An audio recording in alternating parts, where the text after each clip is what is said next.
We've all heard the saying that a picture is worth 1,000 words. But I also believe the opposite to be true. A word is worth 1,000 pictures. Consider love, for example. What does love look like? Or strength? Courage? What comes to mind when you hear these things?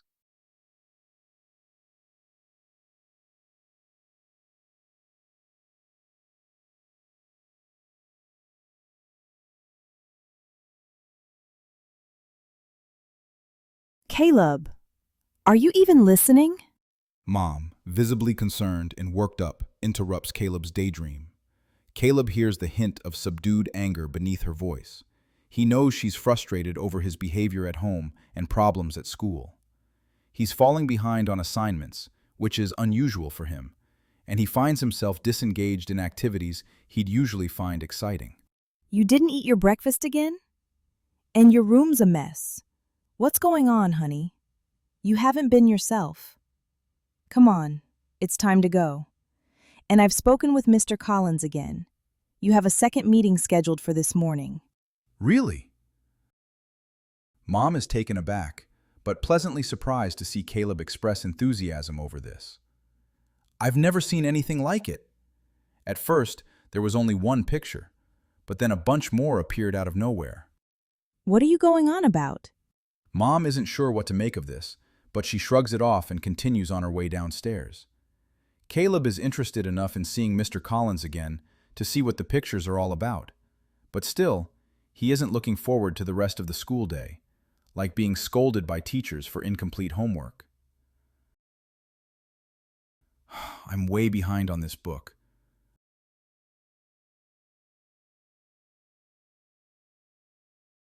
I guess Mom does have a point. I have been feeling a little off. Come on, honey. You seemed excited about seeing Mr. Collins again. That's good. I know I've spoken to you many times already, but I think it's healthy to speak with someone else too. Getting additional perspectives never hurts. Just open up, Kay? Okay, fine, says Caleb.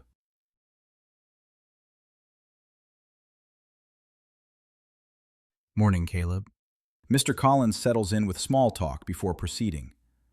What was that the other day? Caleb asks, eager, referring to the pictures. That always gets people's attention.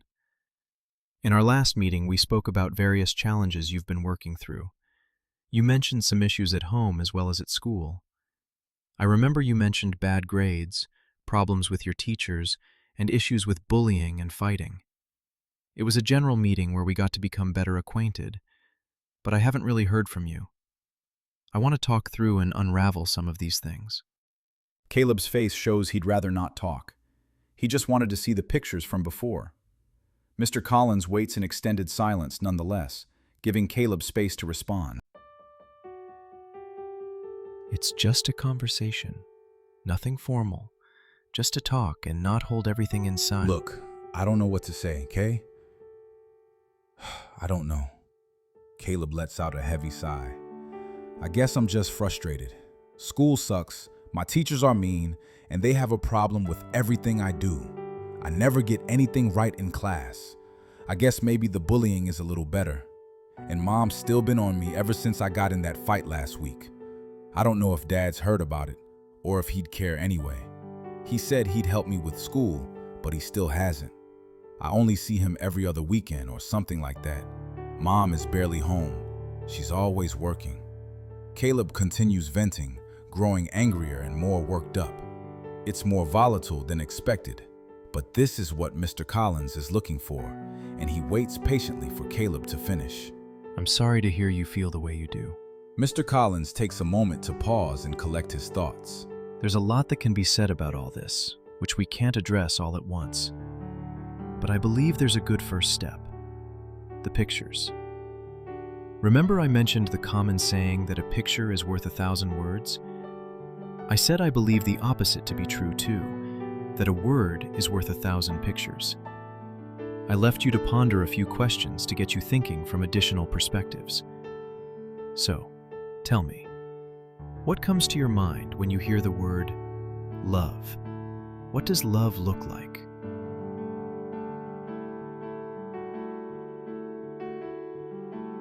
Suddenly, the atmosphere in the room undergoes a sweeping change. Images materialize from out of thin air. They burst forth and dance through the room, eventually slowing to a near stop, then linger in the air. Amazing. Even more than last time, says Caleb, observing the imagery in front of him. What do you see? Mr. Collins sees the same thing, but wants to hear Caleb's interpretations first. Well, there's many pictures. I see a mother kissing her child goodnight. That one shows siblings bonding. That one looks like a happy family. And this one is a kid embracing his dog. I see. All the images you see reflect your interpretations as an answer to my question. Those are good observations, but there's more. Mr. Collins reaches out and grabs various pictures. They transform upon his touch, and Caleb walks over to get a better look. Love can look like many things. Take a look at these. Caleb mulls over the new transformed images, unsure what to make of them. Describe what you see. Well, that looks like an image of someone working hard, like hard labor kind of work. And that one looks like a mother. She looks stressed and tired though. I see she's giving her children dinner. And that image, I think that looks like a father fixing stuff around the house. Very well. What came to your mind initially, like a mother kissing her children goodnight, is indeed an expression of love. But I present these new images to illustrate that love can also look different. Like this picture. Mr. Collins draws attention to the photo of the father. Love is also expressed in other ways, such as a father working hard to make a home comfortable, or a mother preparing dinner every night, even if she is tired. I guess I kind of get it now, says Caleb. But let's move on. I know it's not only at home, but also at school that you're facing challenges. Tell me about the bullying incident yesterday. It happened at recess. We were playing tag. I was one of the last ones to be tagged out. I think some of the kids who were tagged out first were mad and jealous. They must have decided to play a prank on me.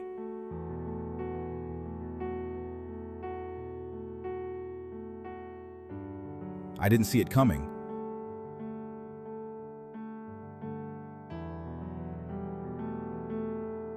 They hit me with a ball, and I fell down the slide.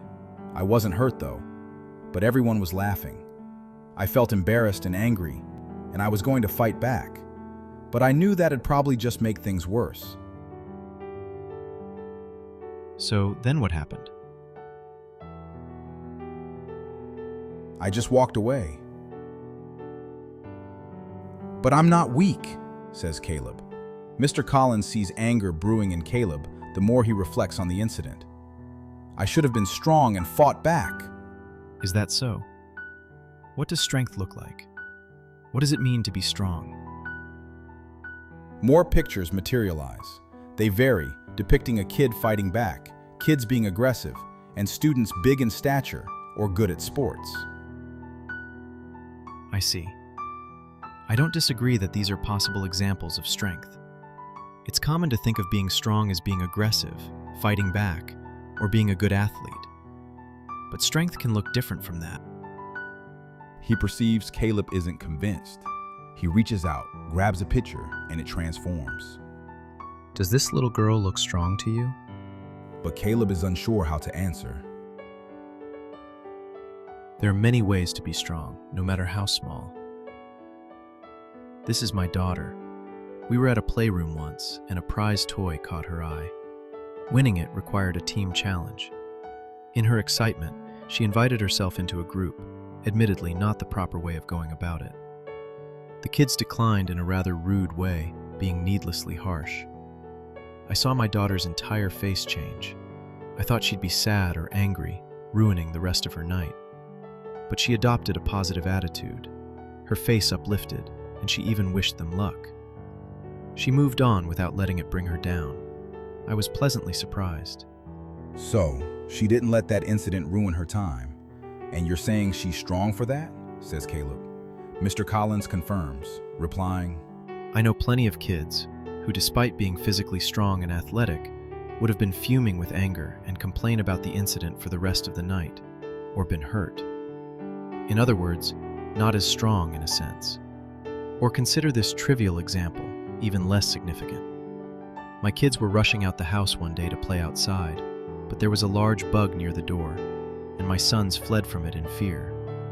It was my daughter who was the brave one who caught the bug and let it outside. So that's another way of being strong? She didn't let the fear of the bug get to her. Right. I see now. She was brave. So bravery is a form of strength? And there are many ways of being strong, even when it's not obvious. Or it can even look like weakness, like with my bullying incident. Everyone thinks I'm a wuss for not fighting back, but you're saying I'm strong, Caleb ponders, thinking out loud. Correct. What you did was be the bigger person. Not lashing out takes strength. You chose to be kind and understanding, even when it was difficult and embarrassing. Speaking of kindness, I've heard you haven't been so kind to your teachers, especially Mrs. C. Let's talk about that. I don't like Mrs. C. She's mean and strict, Caleb exclaims. How so?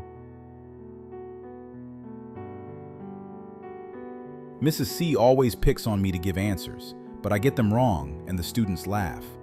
But she still calls on me anyway, and she always gives me low grades. I kind of stopped trying. I don't think she likes me very much. But is she really being mean?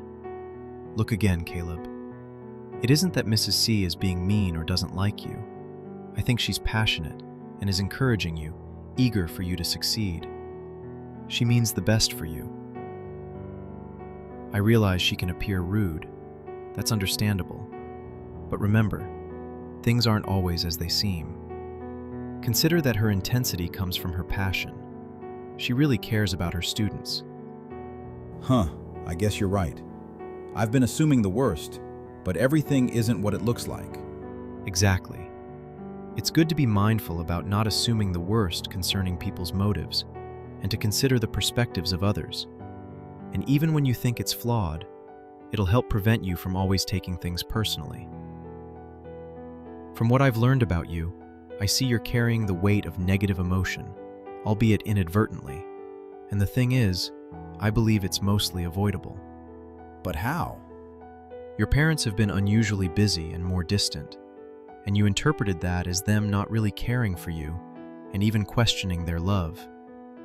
You interpreted your teacher's zeal as her being mean and picking on you, when in actuality, she's simply eager to help you succeed.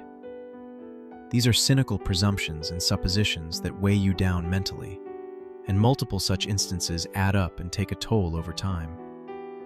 The reality versus what you believe to be true can begin to diverge quite significantly.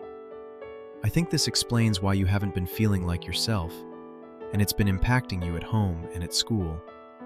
And I believe making you aware of this will help you in a myriad of ways. I'm not saying this will solve everything, but I believe it's a good start. Caleb nods in acknowledgement. So, has this ever helped you? It's helped me plenty. Consider these, for example. I used to teach before doing what I'm doing now, and I remember I had a student once. Mr. Collins arranges a series of pictures.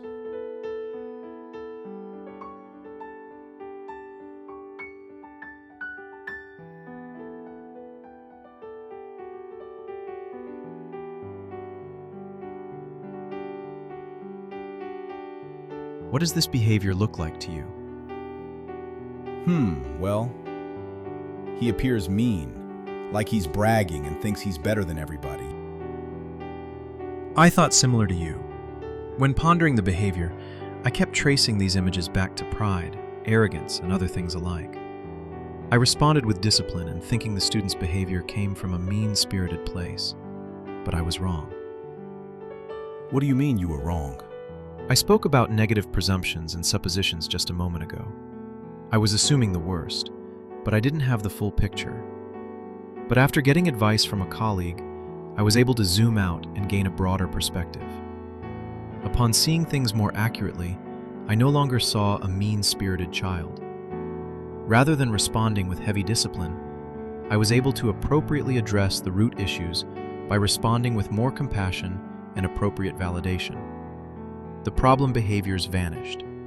By the end of the year, he was one of my kindest and most helpful students. I have many such examples of similar stories. Caleb processes everything he's hearing and seeing. So, 1,000 pictures, huh? There can be 1,000 ways of looking at a situation. Maybe not literally 1,000, but you've got the idea. Mr. Collins and Caleb continue in this fashion for some time. By the end, Caleb's untangled a web of misunderstandings, unmounting loads of negative emotion, and begins feeling more like his cheerful self again.